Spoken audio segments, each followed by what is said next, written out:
He accompanied his mother to meet Cizio, the mafia boss who had brutally murdered his father and 14-year-old brother. Cizio sat casually in his courtyard, surprised this woman would dare come to him. His mother stepped forward, begging for him to spare her last remaining child. The boy remained silent, his eyes fixed intensely on the old man before him. The mafia was known for its ruthlessness, never leaving witnesses alive. The boy watched helplessly as his mother died before him, forcing him to turn and run for his life. Now an orphan, Cizio wasn't finished. His men spread word throughout the village, warning residents against sheltering the boy. Yet kind souls hid him in hay bales, and under cover of dawn, secretly helped him escape the village. The boy's name was Vito Andolini, but history would remember him by another name. Fast forward to 1917, 25-year-old Vito had settled in New York, married with a child. Though poor, the family of 3 lived happily. Vito cradled his infant son Sonny, his eyes full of adoration. Like in his childhood, Vito kept his hat brim low and remained a man of few words. His friend Jack, smitten with the theater owner's daughter, brought Vito along to catch a glimpse of her. As they watched intently, a figure suddenly rose from the audience. As the man turned, Jack's face went pale. He told Vito this was Fanucci, a dangerous man they couldn't cross. After the girl's performance, Jack and Vito went backstage hoping to talk to her, only to witness Fanucci extorting protection money from the owner. During the negotiation, the owner's daughter happened to pass by. Fanucci grabbed her, tracing his knife across her face. The owner, helpless, handed over all his money. The righteous Vito wanted to intervene, but cautious Jack, fearing trouble, urged him to leave this dangerous situation. Outside the theater, Jack explained that Fanucci was the local Black Hand leader, collecting protection money from all neighborhood businesses. But Vito was puzzled. Having seen real mafia,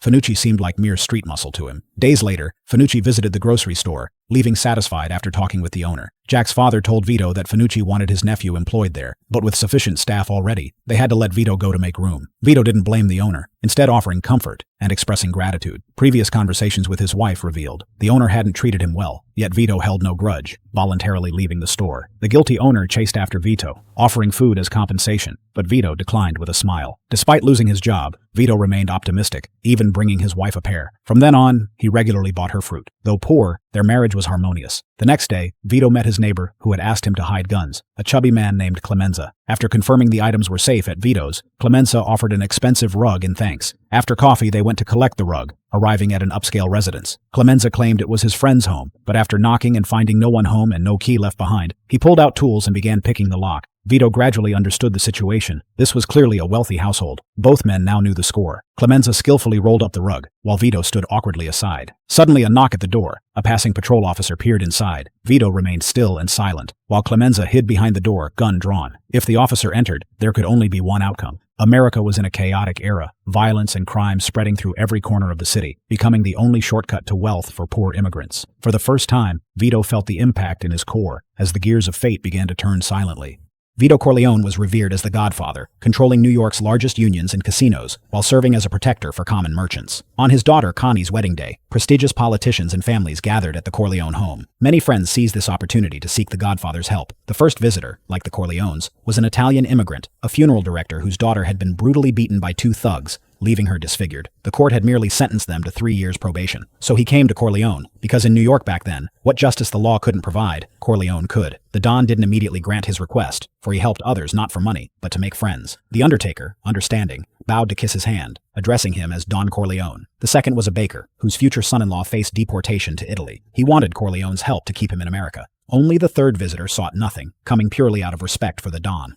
Corleone had 3 sons and a daughter, plus an adopted son. Sonny, the eldest, was violent by nature, fond of women other than his wife, but devoted to his father and family business. Fredo, the second, was weak-willed, never involved in family affairs. Michael, the youngest, a college graduate and soldier, had just returned with his girlfriend, showing no interest in the family business. Tom, the adopted son, served as the family's consigliere, always dedicated to their operations. The Don also had 2 veteran captains, the heavy-set Clemenza and the lean Tessio, both involved in all major decisions. As the wedding ceremony began, the family gathered for photos, a scene of pure joy. This was the Corleone family at its peak under the old Don's leadership. Johnny, the famous singer, arrived last, creating a stir among the guests. His success owed much to Corleone's protection. Now he faced a new problem. He wanted the lead role in a new film, but but had offended the movie mogul, making it impossible. As Corleone's favorite godson, the Don would naturally help. After the wedding, Corleone sent Tom to visit the movie producer, seeking the role for Johnny. The producer, respecting Corleone's reputation, warmly received Tom and showed him his $600,000 racehorse. Yet he still refused Corleone's request. The next morning, he found the severed head of his prized horse in his bed. Thus, no one could refuse the Don's proposals. In the 1920s, many Europeans immigrated to America pursuing their American dream. To avoid local discrimination, they formed their own gangs, creating the era of peak mafia influence. The five families, led by the Corleones, controlled New York's unions, laws, and politics. This meant outside gangs needed Corleone's support. A Turkish boss sought partnership, needing the Corleone family's political connections. Tom believed the narcotics business was lucrative, warning that refusing could weaken their position. Though the trafficker had the Tattaglia family's protection, Corleone flatly refused the boss. Tom was captured outside a store, pressured to convince Sonny to cooperate. Though Sonny had disagreed with his father's refusal, with the Don's fate uncertain, he had to protect the family. Meanwhile, Michael rushed home from California. Everyone knew the Tattaglias were behind this. The brothers needed to unite in this crisis. When New York's biggest mob boss was shot, Michael visited him in hospital, finding it eerily empty. He rushed to his father's room, finding no guards protecting him. At such a crucial moment, how could his father be unprotected? The nurse explained police had cleared everyone out. Michael, sensing danger, called Sonny for more bodyguards and had his father moved to another room.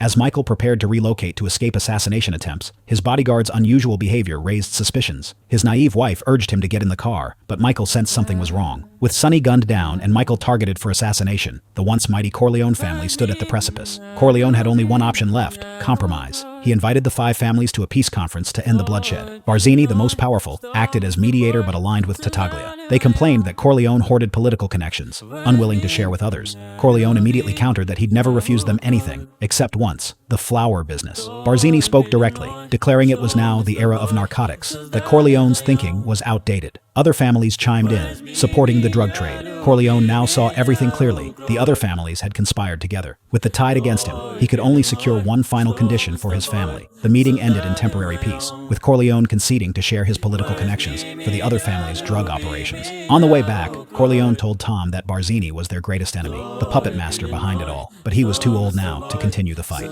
1 year later, Michael, safely back in New York, found his ex-girlfriend, proposing marriage immediately. He claimed it was for love, but he'd actually resolved to inherit the family business, and continuing the Corleone bloodline was essential. His girlfriend, still resistant to their mafia lifestyle, finally agreed when Michael promised to legitimize the family business within 5 years. In the following years, as other families' drug operations expanded, the Corleones gradually declined. Clemenza and Tessio, longtime followers, visited, both seeking independence. By then, Corleone had passed leadership to Michael, no longer involved in business matters. Michael outlined his plan. First, in 6 months, the family would expand to Las Vegas, leaving New York operations to the two veterans. Second, his brother-in-law Carlo would join family affairs. Third, Tom would be demoted to legal counsel, excluded from core operations. After everyone left, Tom expressed his dissatisfaction. Michael had only 6 months, requiring immediate action. Michael's first stop was Las Vegas, greeted by his brother Fredo, who'd been sent by Sonny to learn the casino business, but spent his days in idle pleasure, now merely a subordinate. Michael, displeased with Fredo's reception,